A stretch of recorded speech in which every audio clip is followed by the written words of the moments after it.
Bonjour à tous et bienvenue sur la chaîne de Maître Roncier.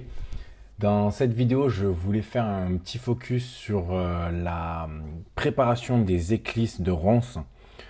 Donc cette étape, j'ai déjà abordé cette étape-là dans une plus grande vidéo, mais sur cette vidéo, vous allez pouvoir retrouver un peu plus de détails sur vraiment la préparation des éclisses de ronces qui vont par la suite pouvoir vous permettre de faire des paniers ou de faire des vanneries spiralées. Donc profitez bien de la vidéo, si ça vous plaît, n'hésitez pas à vous abonner, à commenter, à liker. Merci à vous. La première étape, bien sûr, va être de récolter de la ronce. Je pense qu'on arrive tous à identifier cette plante. Donc évidemment, il y a des épines et on peut bien la reconnaître parce qu'elle a 5 faces. Donc quand vous prenez une ronce, vous allez voir, elle a 5 côtés. Idéalement, vous allez choisir des ronces comme on voit à l'image, c'est-à-dire des ronces qui ont environ 2 ans. Et plus elles seront longues, plus ça sera facile d'avoir des plus grandes éclisses et donc de répéter le travail de création d'éclisses moins souvent. Je vous conseille d'en récolter un maximum parce que une fois que vous avez la technique, une fois que vous êtes lancé, vous allez pouvoir en créer, créer plein, faire une petite réserve et en fait ça part très vite.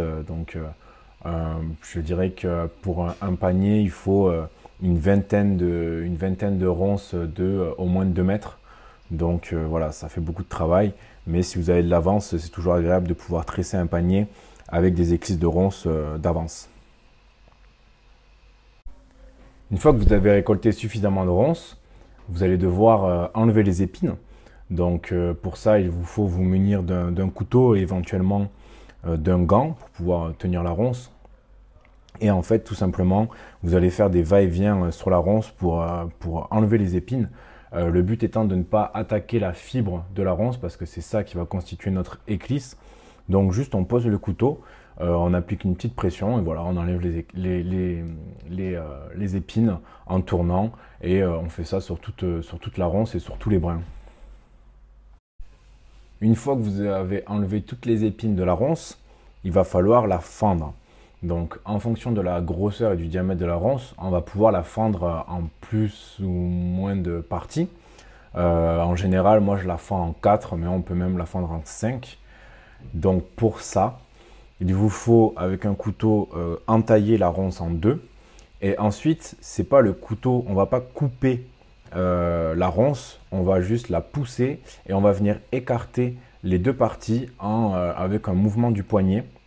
En fait, on va venir faire craquer la ronce et on va appliquer de la pression d'un côté, plus ou moins d'un côté, en fonction de... Il faut toujours qu'on soit centré et il faut toujours que les deux côtés aient la même grosseur. Donc, on va venir appliquer de la pression en fonction de cette règle et on continue comme ça tout le long.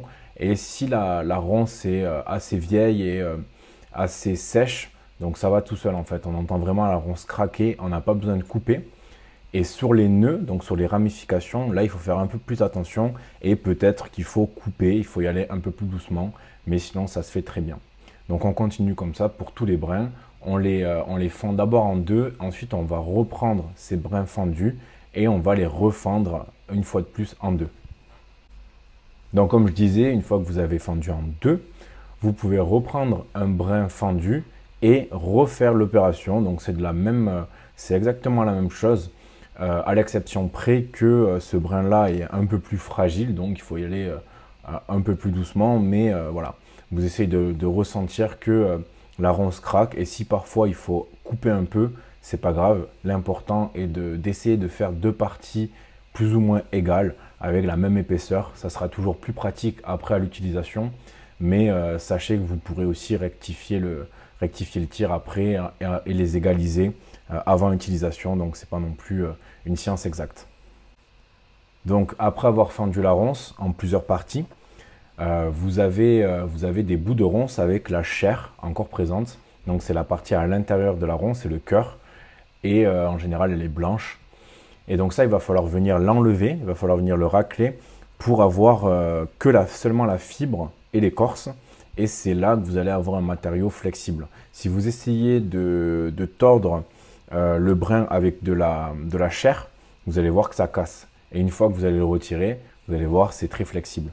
Donc pour ça, vous placez le brin sur le genou et vous placez le couteau sur le brin et vous tirez le brin sans trop forcer sur le couteau, sinon vous allez le couper. Et ensuite, vous pouvez venir incliner le couteau plus ou moins en fonction de si vous voulez encore plus affiner l'éclisse. Vous allez pouvoir aplanir l'éclisse comme ça, comme bon vous semble. Mais en tout cas, l'objectif principal, c'est d'enlever la chair pour avoir un matériau souple. Donc une fois que vous avez fait ça, vous avez une éclisse prête à l'emploi. Vous pouvez l'affiner, vous pouvez régulariser l'épaisseur pour essayer qu'elle soit égale partout. Et vous pouvez l'enrouler sur elle-même pour la conserver. Elle peut se travailler donc fraîche tout de suite après récolte et vous pouvez également la faire sécher et la réhumidifier lors de l'utilisation. Avec cette vidéo, vous serez maintenant valoriser les ronces qui se trouvent dans votre jardin ou en bord de forêt. Vous allez voir, c'est un travail assez agréable à faire. Et ensuite, c'est très facile de créer des paniers avec ça. D'ailleurs, j'ai fait une vidéo sur le sujet, si vous voulez aller la visionner. Pourquoi c'est plus facile? Parce que les éclisses de ronces sont assez épaisses. Donc du coup, on va tresser le panier beaucoup plus rapidement que par exemple avec des brins de clématite qui sont assez fins. Donc voilà. Si la vidéo vous a plu, n'hésitez pas à me le faire savoir, ça me motive à faire d'autres vidéos. Et puis voilà, on se retrouve dans une prochaine vidéo. Merci à vous.